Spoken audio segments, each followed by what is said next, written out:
우리 올해 주제 구절이죠. 다시 한번 볼게요. 고린도전서 1장 같이 볼까요? 고린도전서 1장 9절 말씀 같이 읽으면서 시작하도록 하겠습니다.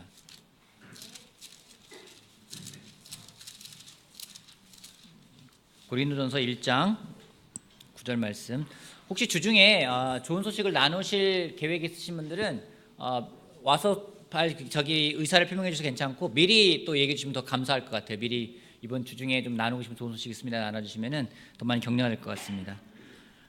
올해 주제가 주님과 함께라는 주제를 가져가고 있는데 우리 고린도전서 1장 9절 말씀 같이 한 목소리로 한번 읽어볼까요? 하나님은 거기 한번 같이 읽어볼게요. 자, 시작. 하나님은 신실하신 분이십니다. 하나님께서는 여러분을 부르셔서 그 아들 우리 주 예수 그리스도와 친교를 가지게 하여 주셨습니다. 지난 주일날 나눈 말씀이기도 하지만은 하나님이 우리를 부르신 이유, 부르신 목적이 무엇인지 우리와 함께하는 것임을 우리가 알 수 있습니다. 예수님과 우리가 교제하기 위해서 우리를 부르셨다고 성경은 이야기하고 있습니다. 질문 하나 하고 시작할게요. 오늘은 질문이 좀 많이 있을 것 같은데, 하나님은 왜 우리와 함께하길 원하실까요? 하나님은 우리를 사랑하셔서, 그렇죠? 사랑하시기 때문에 우리와 함께하길 원해요. 맞는 말이에요. 그러면 이런 질문 해볼게요. 하나님은 왜 우리를 사랑하실까요? 하나님은 왜 우리를 사랑하실까요? 생각해 본 적 있어요? 하나님은 왜 날 사랑하지? 생각해 본 적 있으세요? 네. 근데 거기에 대한 답이 뭐예요? 모르겠죠. 맞아요. 하나님이 우리를 왜 사랑하실까? 제가 이 질문에 대해서 정말 질문을 많이 하고 곰곰이 생각했는데 답이 뭐냐면요.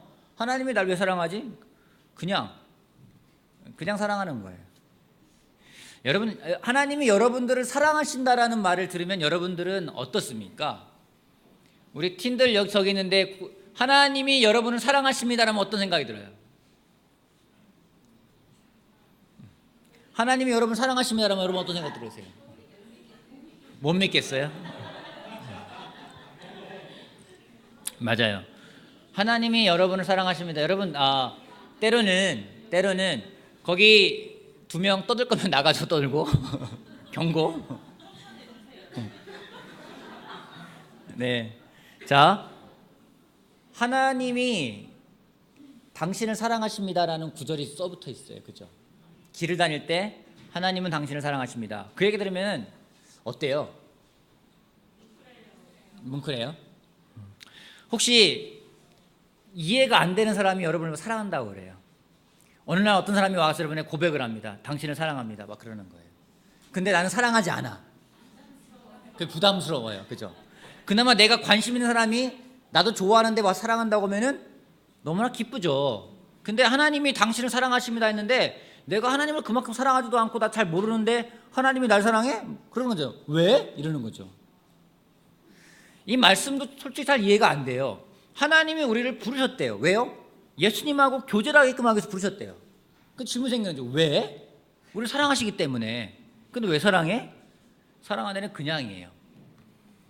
아이들 갖고서는 물어봅니다. 이게 왜 좋아? 그러면은 애들이 그냥 좋아요라고 말을 해요.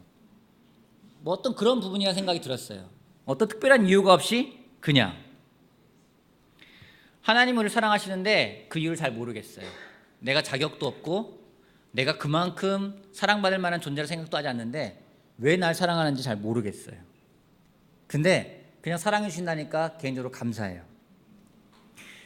근데 이 관계에서 이 사랑이라는 것은 굉장히 중요한 부분입니다. 사랑이 없으면은요, 관계가 굉장히 부담스럽고 어려워요. 상하 관계가 되기 쉽습니다. 그런 사람과 교제하는 거는 별로 하고 싶지 않을 때가 많이 있습니다. 여러분 직장 상사와 회식을 같이 해본 적 있으십니까? 직장 상사와 회식을 하면은 즐겁습니까? 어때요? 우리 영숙자매는 상사분이 계시죠?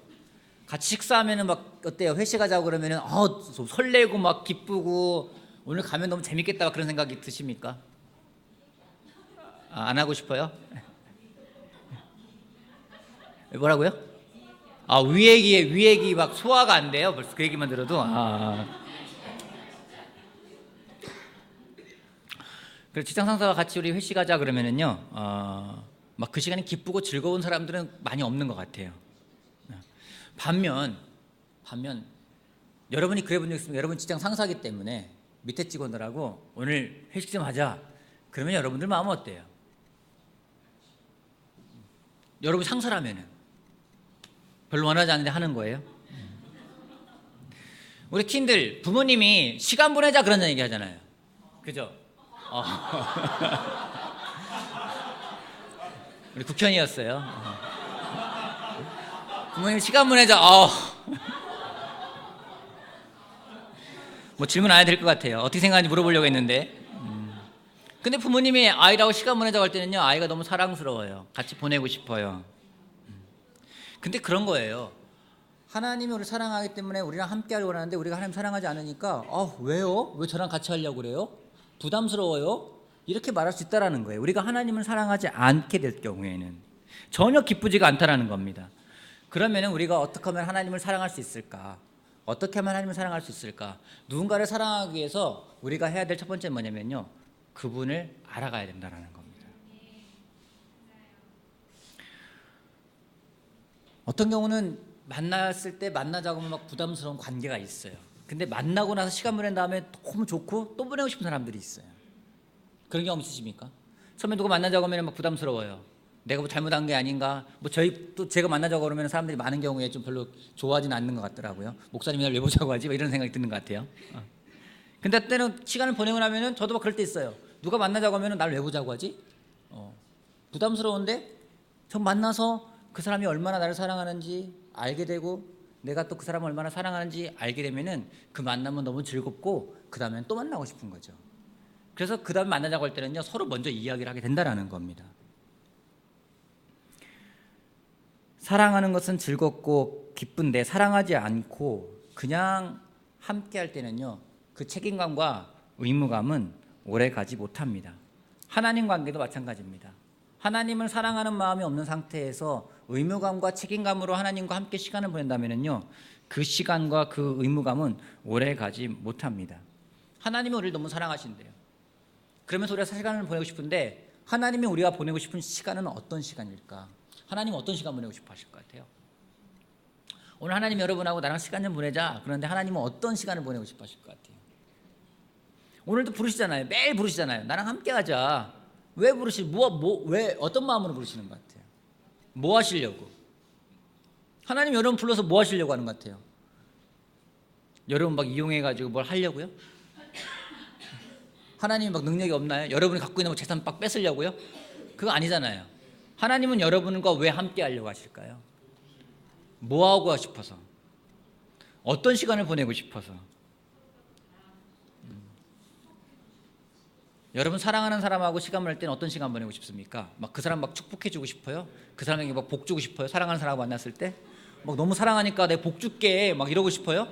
만나가지고 나 너 너무 사랑해. 너 원하는 거 뭐야? 내가 축복해줄게 막 이래요? 그러지 않는다라는 거죠. 하나님이 사랑하는 사람과 만나면은요, 우리가 그 사람하고 되게 로맨틱한 시간을 보내고 싶잖아요. 하나님도 우리랑 시간 보내고 싶을 때 원하시는 것은요, 우리 사랑하시기 때문에 우리와 같이 로맨틱한 시간을 보내고 싶어요. 그게 나와 있습니다. 이사야서 62장 같이 볼게요. 이사야서 62장. 한번 오늘 드렸던 질문들 다시 한번 잘 생각을 한번 해보세요. 굉장히 여러분과 하나님과 관계를 새롭게 만들어갈 수 있는 질문이라고 저는 생각을 합니다. 이사야서 62장 4절 5절 말씀 보도록 할게요. 이사야서 62장 4절 말씀 5절 말씀. 이사야서 62장 4절. 다시는 어느 누구도 너를 두고 버림받은 자라고 하지 않을 것이며 다시는 너의 땅을 일컬어 버림받은 아내라고 하지 않을 것이다. 오직 너를 하나님께서 좋아하시는 여인이라고 부르고 내 땅을 결혼한 여인이라고 부를 것이니 이는 주님께서 너를 좋아하시며 내 땅을 아내로 맞아주는 신랑과 같이 되실 것이기 때문이다. 총각이 처녀와 결혼하듯이 너희 아이들이 너와 결혼하며 너희 신랑이 신부를 반기듯이 내 하나님이 너를 반기실 것이다. 신랑이 신부를 반기듯이 하나님 우리를 반기신다고 얘기하고 있어요. 여러분, 신랑과 신부가 만나는 겁니다. 신랑과 신부가 만나서 그들이 시간을 보낼 때 그들의 그 시간은 어떤 시간일까요? 굉장히 로맨틱한 시간이겠죠. 그러기에 하나님이 자꾸만 우리한테 말씀하시는 건요, 오라는 말씀을 자꾸 하시는 거예요. 나랑 시간 보내자, 나랑 시간 보내자. 뭔가를 주기 위해서, 뭔가를 하기 위해서 그래보다는 그냥 하나님이 시간 보내고 싶으신 거예요. 그러게 또 말씀하시는 게 말라기에 나와 있습니다. 말라기 구약 맨 마지막에 있습니다. 말라기 3장 7절 말씀에 이런 말씀이 있습니다. 말라기서 3장 7절. 너의 조상 때로부터 너희는 내 규례를 떠나서 지키지 않았다. 이제 너희는 나에게로 돌아오너라. 나도 너희에게로 돌아가겠다. 나 만군의 주가 말한다. 그러나 너희는 돌아가려면 우리가 무엇을 하여야 합니까? 라고 묻는구나. 여러분, 하나님이 우리한테 나한테 돌아와라. 나도 돌아가겠다 말씀하고 있는 거예요. 우리 함께 하자. 함께 우리 정말로 사랑하는 사이이기 때문에 우리 정말 로맨틱한 시간을 보내자라고 말씀을 하십니다. 그토록 우리들에게 그렇게 프로포즈를 하고 우리들에게 사랑을 고백하는데 누가 그러지 않습니까? 이 성경은 정말 러브레터라고. 하나님은 우리를 얼마나 사랑하는지, 나 너 사랑한다. 나 정말 내 가장 중요한 걸 내줄 정도로 사랑한다. 못 믿겠니? 내 가장 중요한 아들도 보내줄게. 그러면서 우리한테 사랑한다는 러브레터를 쓰신 거예요. 그토록 사랑하기 때문에 함께 하자라고 얘기를 하는데 우리는 왜 그러세요? 부담스러워요. 알지도 못하는데. 그럴 수 있다라는 거죠. 그래서 하나님과 함께, 주와 함께라는 이 주제가 때로는 부담이 될 수도 있어요. 주님과 함께 해야 돼? 왠지 직장 상사 같고 어려운 사람인 것 같고 그냥 해야만 될 것 같고 그런 식으로 시간 보낸다면요, 올해는요 가장 비참한 한 해가 될 수밖에 없습니다. 하지만 주님이 우리와 정말 로맨틱한 시간을 보내기 원하는데 무엇이 가로막고 있는지, 첫 번째는요, 우리가 세상에서 배운 방법으로 하나님을 알아가기 때문에 하나님에 대해서 오해하고 로맨틱한 시간을 못 보게 된다는 겁니다. 그래서 우리가 먼저 내려놓아야 되는 것은 세상에서 습득한 학문적인 방법으로 하나님을 알아가는 것을 우리가 내려놓아야 된다는 겁니다. 세상적인 학문의 방식이라는 게 무엇입니까? 세상적인 학문은요, 모든 것을 분석하면서 하나의 개념으로 단정지어 버리는 거예요. 그러다 보니까 하나님도 그와 같이 어떤 하나의 개념으로 하나님을 이해하려 할 때가 많이 있습니다. 그런 거죠. 생물학 연구실에서 어떤 동물을 그냥 분석하는 거예요. 이거는 개야, 이거는 말이야, 이거는 소야, 이런 것처럼 하나님은 이런 거야 라고 우리가 개념을 정리해 버리려고 할 때 같다는 거죠. 근데 그러한 개념 정리에서는 감동이나 감명이라는 게 없습니다. 무지개를 본 적 있으십니까? 무지개를 보면 어떤 느낌이 드세요? 무지개 보면 어떤 느낌이 들어오세요? 신기하고 또요? 무지개 보면 기분 좋아지죠? 뭔가 약속의 상징이기도 하고, 무지개 보면 와 신기하다 이러잖아요.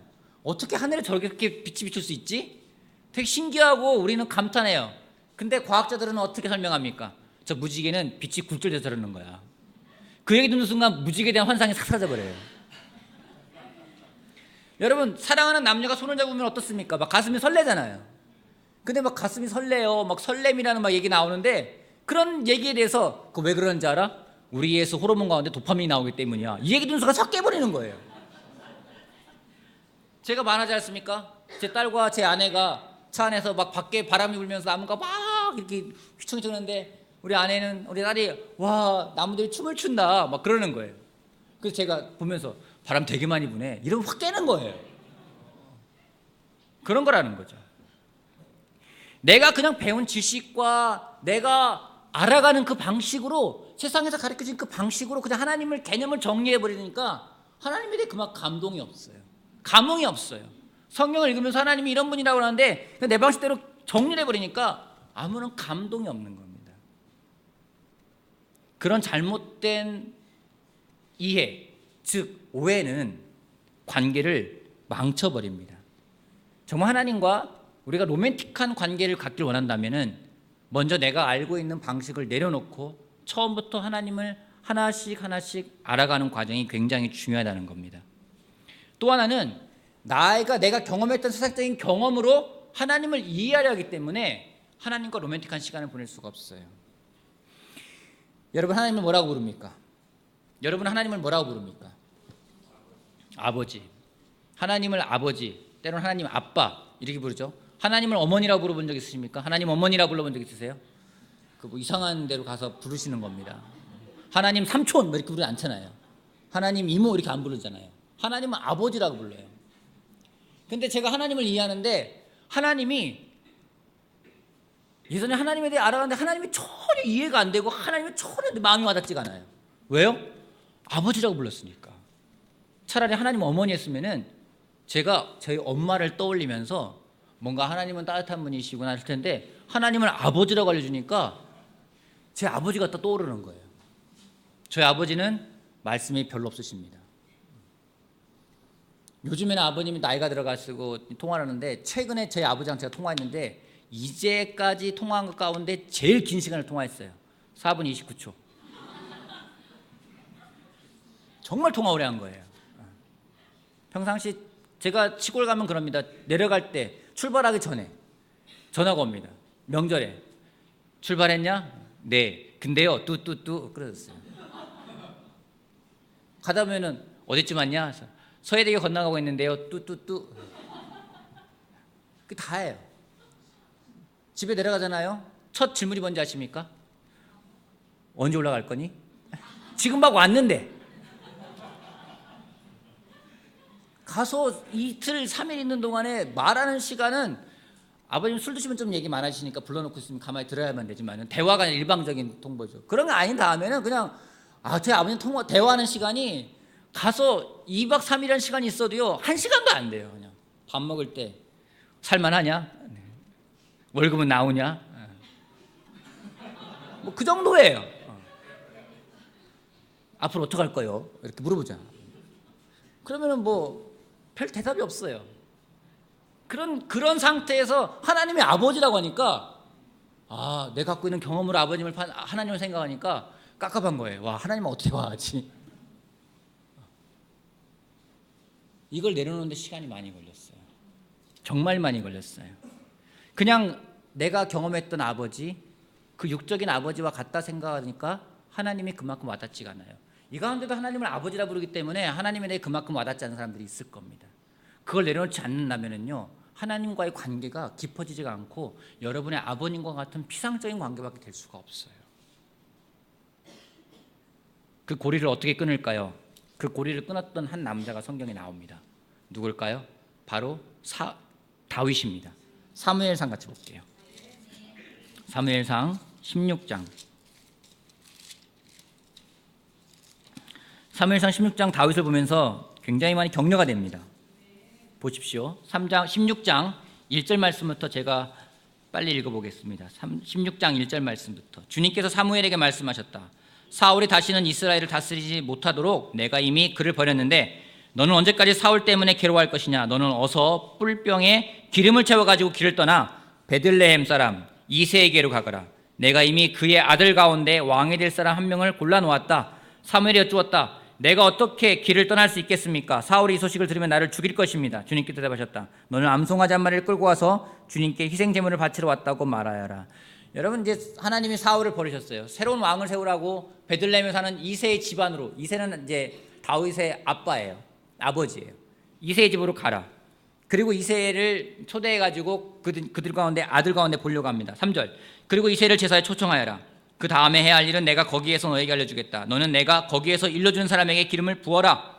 사무엘이 주님께서 시킨 대로 하여 베들레헴에 이르니 그의 성읍 장로들이 떨면서 나와 맞으며 물었다. 좋은 일로 오시는 겁니까? 사무엘이 대답하였다. 그렇소, 좋은 일이요. 나는 주님께 희생제물을 바치러 왔소.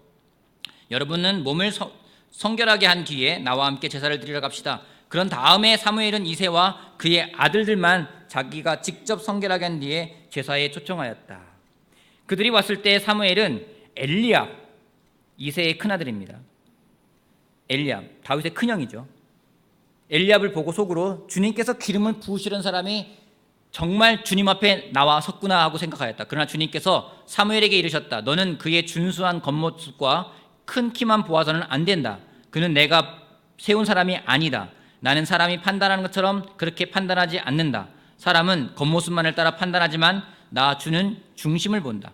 다음으로 이새가 아비나답을 불러 사무엘 앞으로 지나가게 하였다. 그러나 사무엘은 이 아들도 주님께서 뽑으신 사람이 아니라고 했다. 이번에는 이새가 산마를 지나가게 하였으나 사무엘은 이 아들도 주님께서 뽑으신 사람이 아니라고 했다. 그런 식으로 이새가 자기 아들 7을 모두 사무엘 앞으로 지나가게 하였으나 사무엘은 이새에게 주님께서는 이 아들 가운데 어느 하나도 뽑지 않으셨소 하고 말하였다. 사무엘이 이새에게 아들이 다 온 겁니까? 하고 물은 이새가 대답하였다. 막내가 남아있기는 합니다만 지금 양떼를 치러 나가고 없습니다.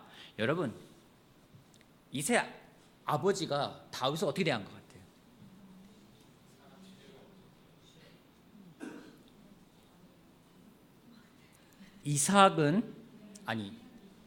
야곱은 막내 아들인 요셉을 너무나 사랑했어요. 그죠? 형들이 시샘할 정도로 사랑을 했어요. 따로 구별되게 옷도 입히고 막 그랬어요. 근데 이새는 막내 아들 8번째죠. 막내 8번째 다윗을 어떻게 대했습니까? 그가 온 7명 후보 가운데 끼지도 못하게 했어요. 너는 아냐. 너무 아꼈기 때문에요. 이새가 다윗을 대했던 모습은요, 좀 너무 차별을 했어요. 너무 어리다고 판단했는지 모르겠지만 어리면은 보호라도 해야죠. 그냥 너는 밖에 나가 양이나 치고 있어, 이렇게 얘기한 거예요. 이새가 근데 다윗이 하나님을 보면서 하나님, 우리 아버지 같은 하나님, 이렇게 생각했을까요? 그러지 않았다는 거죠. 시편 말씀 같이 보겠습니다. 시편 27편. 시편 27편.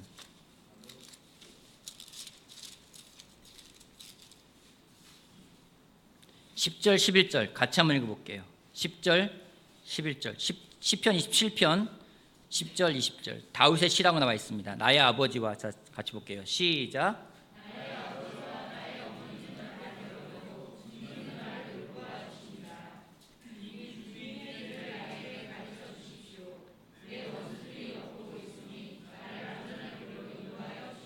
좀 다윗이 태도가 있었나 봐요.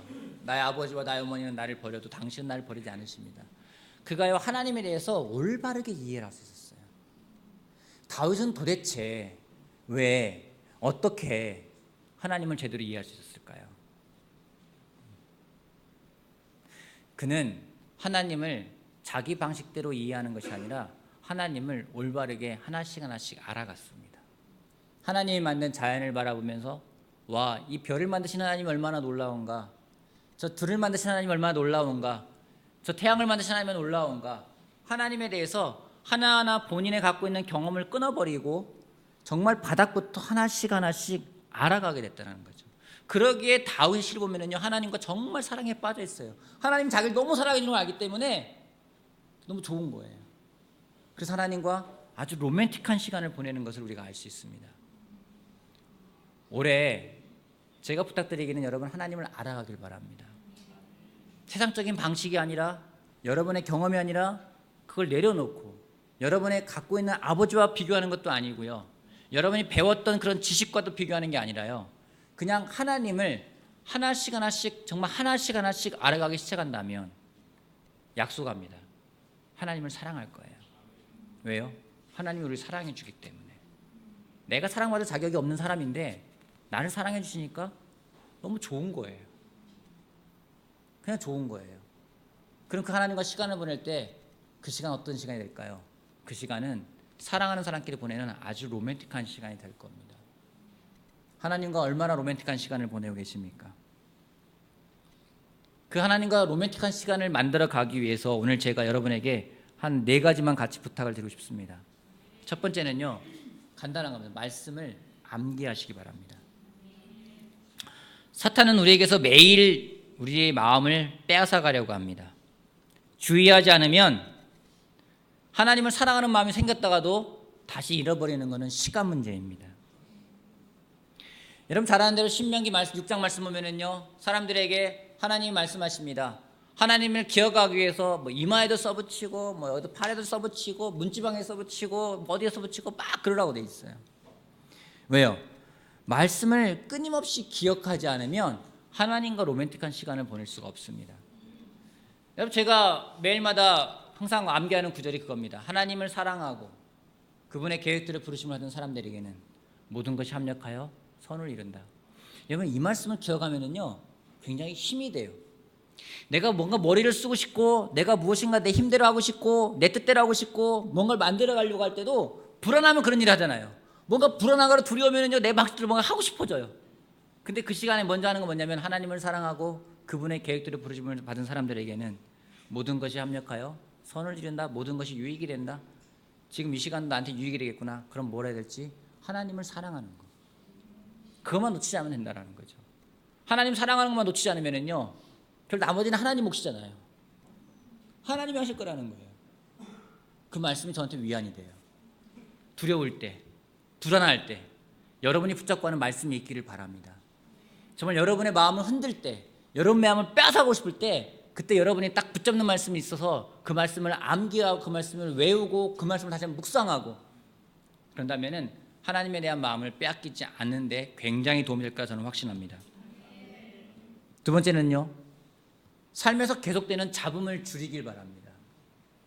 삶에서 계속되는 잡음이 있습니다.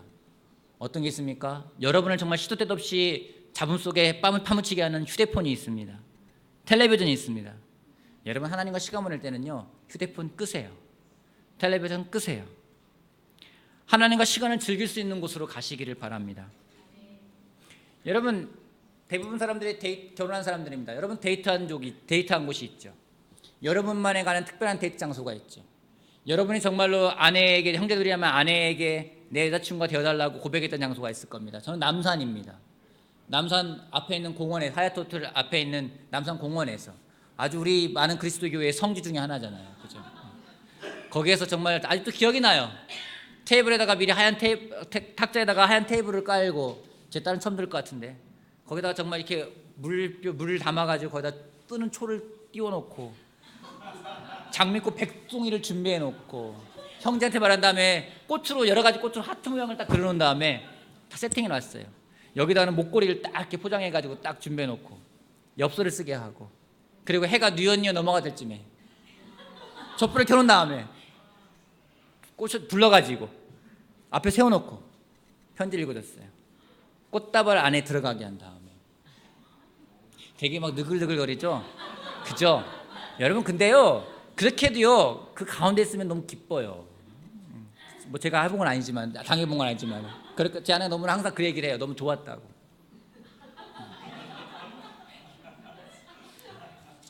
남산에 가면 그 생각이 나요. 여기 우리 특별한 데이트 장소지. 여러분 하나님하고도 그런 장소가 있으십니까? 아 여기는 하나님과의 특별한 장소야. 누구는 바닷가가 될 수 있어요. 누구는 산이 될 수도 있어요. 누구는 넓은 들이 될 수 있어요. 어떤 사람은 정말 하나님하고 너무 놀라운 시간을 보냈던 좋은 커피숍일 수도 있어요. 어떤 사람은 아무의 방해도 안 받는 정말 골방일 수도 있어요. 괜찮아요. 어디든 잡음이 없고 하나님께 집중할 수 있는 장소에 여러분이 가시기를 바랍니다. 그 이야기는 뭔지요, 고요한 장소는요 놀라운 일을 만들어낼 수 있습니다. 여건이 허락하지 않는다면은 여러분의 방도 괜찮습니다. 하나님의 놀라우심을 묵상하고 감탄하시길 바랍니다. 시간에 쫓기지 않길 바랍니다. 여러분 정말 다르더라고요. 옷을 제대로 입고 같은 방에 같은 거실에 앉아서 제가 하나님 말씀을 대하더라도 제가 옷을 단정하게 입고 하나님 말씀을 보는 것하고 추리닝을 입고 성경 말씀 보는 것하고 너무 다르더라고요. 제가 그걸 느꼈어요. 아, TV 보면은 뭐 굉장히 뭐 그 정돈되어 있는 사람들은 집에서도 딱 정장을 갖추고 있잖아요. 그래서 우리가 보잖아요. 저거 순 가짜야. 너무 불편할 거야. 근데 진짜는 그렇게 한다라는 거죠. 하나님 말씀을 대할 때 내가 하나님과 시간을 보낸다면 내 마음의 준비부터 새롭게 하고 정말 단정하게 하고 하나님의 준비된 마음으로 먼저 기도하고 말씀을 보고 기도하고 정말 하나님과 준비된 마음으로 모든 잡음을 끄고 조용한 곳으로 가시길 바랍니다. 그곳에서 하나님과 놀라운 시간을 보내기를 바랍니다. 세 번째는요, 여러분의 머릿속에 들어오는 생각들을 기록하시길 바랍니다. 기록은 하나님이 좋아하시는 겁니다. 하나님도 그분의 말씀을 직접 돌판에 새기셨습니다. 손으로 직접 쓰는 것은 굉장한 힘이 있습니다. 아침마다 카톡창에 제가 있는 단톡방 여러 가지가 있는데 그 가운데 한 형제 몇몇 그룹 형제들과 있는 단톡방이 있습니다. 그 단톡방에는 매일마다 거의 365일이면 한 350일 올라오는 것 같아요. 매일마다 콰이트타임한 노트가 올라옵니다. 그 노트가요 그냥 노트가 아니라 사진 찍어가지고 자기 콰이트타임한 노트를 사진 찍어가지고 올려보내요. 제가 내용은 다 안 읽어봐요. 자, 읽기도 힘들어요. 글씨를 막 있어가지고. 근데 놀란 거 뭐냐면요, 매일 노트를 기록을 해요. 여러분, 테크놀로지가 좋은 부분도 있습니다. 하지만 여러분, 아날로그도 되게 좋을 때가 많이 있습니다. 한 번쯤은 여러분의 생각을 한번 기록해 보시기를 바랍니다. 기록하는 거 왜 좋은지 아십니까? 한번 여러분 이번 주 내에 한번 시간 내서 여러분 마음이 힘들다면 이 방법 한번 택해 보세요. 여러분이 감사한 것이 10가지인지 100가지인지 1000가지인지 모르겠지만 여러분이 감사로 생각되는 것들 한번 다 적어보세요. 아주 작은 마음까지 다 적어보세요. 굉장히 많은 걸 적을 수 있을 겁니다. 그런 다음에 여러분에게 짐이 되는 목록이 얼마나 되는지 한번 적어보세요. 어느 게 많은지 한번 비교해 보시길 바랍니다. 우리가 감사한 게요, 짐이 된다 생각하는 것보다 훨씬 많아요. 근데 우리가 그냥 짐이 되는 것이 나를 짓누르기 때문에 그게 더 많아 보인다는 거죠. 근데 그게 아니에요. 감사한 게 수도 없이 많아요. 적지 않으면 모릅니다. 기록하지 않으면 모릅니다. 여러분, 때로는 여러분 정말 힘들다면은 여러분의 기도를 적어보세요. 손으로 직접 적어보세요. 여러분이 정말 바라는 것들을 하나님께 정말로 글로 남겨보세요. 편지 쓰듯이, 연애 편지 쓰듯이 한번 적어보세요. 하나님에게 정말 여러분의 사랑을 고백하는 러브레터를 보내보세요. 이메일을 정말 수신자를 하나님을 해가지고 보내보세요. 그래서 하나님하고 정말 이렇게 데이트하는 시간들. 예전에 같이 살던 한 형제가 어떤 자매랑 같이 데이트를 하기 시작을 하면서 너무 좋다 보니까 컴퓨터를 잘 모르는, 지금 이렇게 타면 이렇게 치는 사람이었거든요. 근데 아침에 6시만 되면 제 방에 들어와요. 왜냐면 제 방에 컴퓨터가 있었기 때문에. 그러더니 컴퓨터를 킵니다. 제가 자고 있으면 조용히 한번 쳐다보고 이렇게 잡니다. 그래서는 막 이렇게 뚝뚝뚝 찾아봐요. 왜요? 그 자매로부터 메일이 있는지 확인하는 거죠. 그리고 메일을 확인하면은 씩 한번 웃고서는 이렇게 툭툭툭툭 몇 개 치고 그리고 갑니다. 종화형도 잘하는 형제예요. 그게 되게 인상적이었어요. 와, 사랑하면 컴맹도 컴퓨터 할 수 있구나. 근데 기록하는 게 너무너무 기쁜 거예요. 나중에 그 기록을 모아가지고 책을 만들어가지고 자매한테 선물한 적도 있습니다. 여러분, 기록해 보세요. 그냥 한번 눈으로 보고 그래 뭐 좋았어, 이게 아니라 기록해 보세요. 컴퓨터에 적든 여러분의 노트에 적든 적는 것은요 굉장히 힘이 있습니다. 세 번째는요, 하나님과 동행하는데 매번 같은 것 보면 재미가 없습니다. 좀 새롭게 한번 해보세요. 새로운 하나님과의 그 동행을 풍성하게 할 수 있는 책을 하나 정해서 읽어보시길 바랍니다. 책을 읽으면서 드는 생각은요, 메모를 해보세요. 독서록을 만들어 보세요. 꼭 해야만 되기 때문이 아니라 여러분이 읽은 책과 거기서 정말 느꼈던 것들을 간단하게 메모만 해놓고 넘어가도요, 다음에 그걸 보았을 때 그 책 내용이 다시 한번 기억이 나게 됩니다. 제가 그걸 안 했거든요. 그러니까 어떤 일이 벌어졌는지 아십니까? 책을 읽었어요. 다 읽었어요. 책장에 꽂아놨어요. 다음에 그 책을 봐요. 처음 보는 것 같은 거예요. 하나 기억이 안 나요. 제가 느꼈어요. 막 기록하지 않으니까 기억나지 않는구나. 하나님과 풍성하게 할 수 있는 것들을, 책을 하나 읽고 그걸 같이 나누고 정말 그래서 하나님과 동행하는 시간이 되길 바랍니다. 여러분, 저는 이 세상 살아가는 이 과정이 여행이라고 생각을 합니다. 우리가 여행을 하고 있어요. 근데 누구와 여행하고 있습니까? 내가 가장 사랑하는, 또 나를 가장 사랑하는 하나님과 여행을 하고 있습니다. 여러분, 사랑하는 사람과 여행하면은요 관계가 굉장히 돈독해집니다. 좀 약간 어색했던 관계도요, 같이 여행을 가서 2박 3일이건 3박 4일이건 정말 볼 거 못 볼 거 다 보면서 같이 이야기하고 지내고 먹고 마시고 그러면은요 굉장히 더 친해지는 걸 느낄 수가 있어요. 마찬가지예요. 하나님하고 여행을 한번 떠나보세요. 근데 그 여행을 할 때요, 정말 그 좋은 여행이 되려면 잘 준비된 여행이 필요합니다. 그냥 무작정 가는 여행, 때로는 그럽니다. 아무 계획 없이 가는 여행도 좋아. 물론 그 여행 좋습니다. 그 여행은 누가 할 수 있는지 아십니까? 잘 준비된 여행을 많이 경험해 본 사람이 할 수 있는 겁니다. 그렇지 않고 무작정 닥친 대로 가자. 정말 그때는요, 준비가 됐던 여행을 경험하지 못한 사람은요 너무 힘들어요. 즉흥적인 여행이 아니라 하나님과 정말 준비된 여행을 떠나보길 바랍니다. 2019년도 제가 믿기로 우리가 여행을 합니다. 하나님과 1년 동안 여행을 합니다. 어떻게 여행을 할까요? 준비된 마음으로 정말 그 로맨틱한 시간을 보내기 위해서 아까 말씀드린 대로 마음을, 여러분들이 정말 하나님을 알아가는 데 힘을 쓰고, 또 정말 여러분들이 갖고 있는 것들에 대해 기록하고, 여러분만의 특별한 장소를 만들어보고, 그래서 하나님과 정말로 이 올해 그냥 함께 해야만 되는 것이 아니라 하나님과 붙어서 그 로맨틱한 시간을 맛볼 수 있는 우리들 한 명 한 명이 되기를 바라겠습니다. 로맨틱한 여행을 했을 때 우리가 연말에 분명히 얘기했을 거예요. 하나님, 너무 좋았습니다. 당신과 함께 했던 시간 너무 좋았습니다. 그러면 무엇이 기다려지는지 아십니까? 천국이 기다려집니다. 왜요? 그것은 주님과 함께 할 수 있는 곳이기 때문에 영원히. 기쁜 소식 하나 알려드릴까요? 여러분들이 거할 초소를 주님께서 2000년 동안 준비하고 계십니다. 얼마나 좋은 집인지 모르겠어요. 2000년 동안 집을 짓고 있어요. 좀 대충 짓고 오시면 좋을 것 같은데 아직 준비가 덜 됐나 봐요. 2000년 동안 여러분들이 머물 곳을 위해서 지금 하나하나 다 보는 것 같아요. 공사기간이 언제까지인지 모르겠습니다. 앞으로 1000년이 더 걸릴지, 물론 저한테는 뭐 이제 공사기간이 한 50년, 60년 남았겠죠. 길어야지 좀 남았겠죠. 그때는 죽어서 갈 거니까. 그죠? 여러분 50년, 60, 100세 정도, 100세 세대라니까 너무 욕심인가요? 알겠어요. 40년 더 드릴까요? 미안해. 110세, 110세? 길면 앞으로. 죄송해요. 알았어요. 좀 빨리 좀 줄여볼게요. 한번. 어찌되었든지 간에 예수님을 준비하고 있어요. 여러분들 맞이하기 위해서요. 신랑이 신부를 맞이하기 위해서 방을 꾸미는 것처럼 하나님을 너무 사랑하시기 때문에 가장 특별한 걸로 준비하고 계시대요. 이 여행이 끝나서 우리가 가야 될 집입니다. 그 집에 갔을 때 우리가 기뻐할 거예요. 하나님과 같이 정말 즐거운 시간을 또 보낼 겁니다. 저는 그거를 너무 기대가 됩니다. 그러게 여러분, 올해 주님과 함께하는 것, 먼저 올바르게 함께하고 싶다면 하나님을 처음부터 알아가세요. 여러분이 경험했던 거, 여러분이 배웠던 거 다 내려놓고 올해는 다시 내가 하나님을 알아보겠다. 하나님 말라게 말씀하신 것처럼 나에게 돌아오라고, 나도 돌아가겠다고.